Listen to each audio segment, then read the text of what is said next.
আমাদের দেশে অনেক জায়গায় দেখা যায় মসজিদ মাদ্রাসার সভায় অনেক লোক টাকা দেয় এবং সেই লোক কত টাকা দিয়েছে সেটা মাইকে বলা হয়। এরকম টাকা দিয়ে মাইকে বললে টাকাগুলো দান হবে কি না? ভাই তোফায়েল, দানের প্রসঙ্গে আল্লাহ সুবহানাহু ওয়া তাআলা বলেছেন কোরআনে কারীমে, আউযু বিল্লাহি মিনাশ শাইতানির রাজীম, ইন তুবদুস সাদাকাত ফানি'মা হিয়া ওয়া ইন তুখফুহা ওয়া তু'তুহাল ফুকারা ইলা আখিরিল আয়াহ।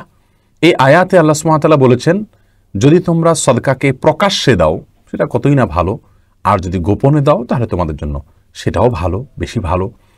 আল্লাহ সুবহানাহু ওয়া তাআলা প্রকাশ্যে দানকে ভালো বলে অভিহিত করেছেন। তাহলে কেউ যদি দান প্রকাশ্যে করে মানুষকে জানিয়ে দেয়, আর তার উদ্দেশ্য যদি থাকে আমার এই প্রকাশ্যে দেওয়া দেখে অন্য আরও অনেকেই অংশগ্রহণ করবেন, দিবেন, তাহলে আলহামদুলিল্লাহ এটা খুবই প্রশংসনীয় হবে, এটা নিন্দনীয় হবে না। কিন্তু যদি প্রকাশ্যে দানটা করা হয় এই জন্য যে যাতে মানুষ জানে আমি দিছি এবং আমাকে মানুষ বাহবা দিবে, আমি মানুষের কাছে স্বীকৃতি পাবো, আমার একটা অবস্থান থাকবে, আমার দানের কথাটা মানুষ জানবে, এই উদ্দেশ্য যদি জানানো হয় তাহলে সেটা গর্হিত হবে।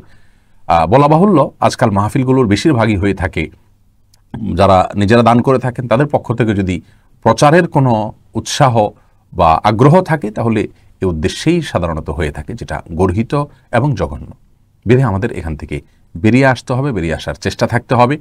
তবে হ্যাঁ, মাহফিল কর্তৃপক্ষ যদি কারোর দানের কথা ঘোষণা করেন যাতে অন্যরা উৎসাহিত হয় তাহলে সেটা নিন্দনীয় হবে না। কিন্তু বিষয়গুলো আসলে শোয়িংয়ের পর্যায়ে চলে যাচ্ছে এবং এখান থেকে আমাদের বেরিয়ে আসার চেষ্টা থাকা উচিত।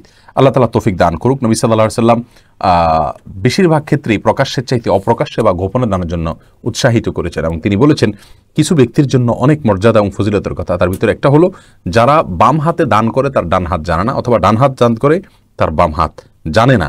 এটা প্রশংসনীয় একটি দানের পদ্ধতি এবং সেই পদ্ধতি আমাদের ফলো করা উচিত। আল্লাহ তৌফিক দান করুন।